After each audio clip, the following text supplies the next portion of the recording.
मी स्वागत करते आणि आपल्या सर्वांचं मनापासून मी धन्यवाद आणि आभार व्यक्त करते।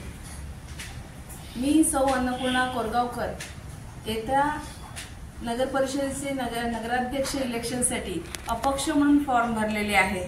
हे सर्व सावंतवाडीकर जाणतात आणि मी मेणबत्ती चिन्ह घ्यायला मी फॉर्म मध्ये भरलेले आहे आणि ऑलमोस्ट मला मेणबत्ती सुद्धा मिळेल। पण माझं ध्येय आहे माझे शहर माझी जबाबदारी, एकच ध्यास सावंतवाडीचा विकास। हे मुद्द्यावरून मी सावंतवाडी नगराध्यक्ष पदाचे निवडणुकीमध्ये उतरलेली आहे आणि तिकीट नाही मिळाली तरी मला काही दुःख नाहीये। मतदार माझे भरघोस मत देतात आणि भरपूर आशीर्वाद देतात, त्याच्यामुळे काहीही मला चिंता नाही।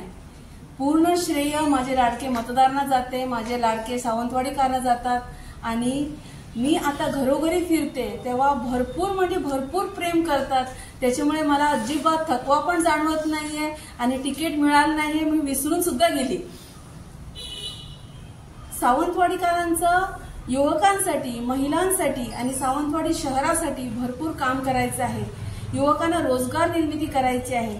आज हजारो मुलं सावंतवाडीतनं दरवर्षी नॉलेज भोसले नॉलेज सिटीतून आपलं SPK college, RPD school, BCA college असं कॉलेजमधून बाहेर पडतात, पण त्यांना रोजगार नाहीये म्हणून ते पुणे, बेंगळूर, गोवा, चेन्नई, हैदराबाद आणि बाहेरच्या देशात सुद्धा जातात। हे खूप दुःखाचा विषय आहे।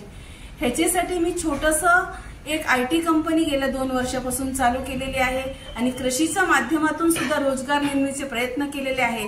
आज माझ्याजवळ दोन्ही माध्यमातून 120 मुलांना मी रोजगार स्वतः दिलेली आहे। इथेच मला थांबायचं नाहीये, इथल्या युवकांना भरपूर रोजगार निर्मिती करायची आहे। महिलांच्या हातांना ताकद द्यायची आहे, त्यांचे घरात प्रत्येक घरात काहीतरी प्रोडक्शन तयार करून त्यांना ऑनलाईन मार्केट उपलब्ध करून द्यायचं आहे। आपलं सावंतवाडी शहरामध्ये रखडलेले थोडे कामं आहेत। 24 तास पाणीची योजना आहे, अंडरग्राउंड वायरची आहे, चांगलं भाजी मार्केटची सुविधा करायची आहे, फिश मार्केटमध्ये अजून सुद्धा सुविधा करायचं आहे। थोडंसं कटडा वगैरे उंच आहे, महिला आपलं मासे विकतात त्यांना सुद्धा त्रास होत आहे। असं भरपूर कामं सावंतवाडी शहरामध्ये रखडलेली आहे, त्याचे सुद्धा आम्हाला खूप सुधारण करायचं आहे आणि एक चांगल्या उद्दिष्टाने मी नगराध्यक्ष म्हणून एक जबाबदारी स्वीकारायचे एक निर्णय घेतलेले आहे आणि आज रोजी ते चांगलं मी साधारण 70% सावंतवाडी शहरातले प्रत्येक घराघरात जाऊन मी आशीर्वाद घेऊन आलेली आहे।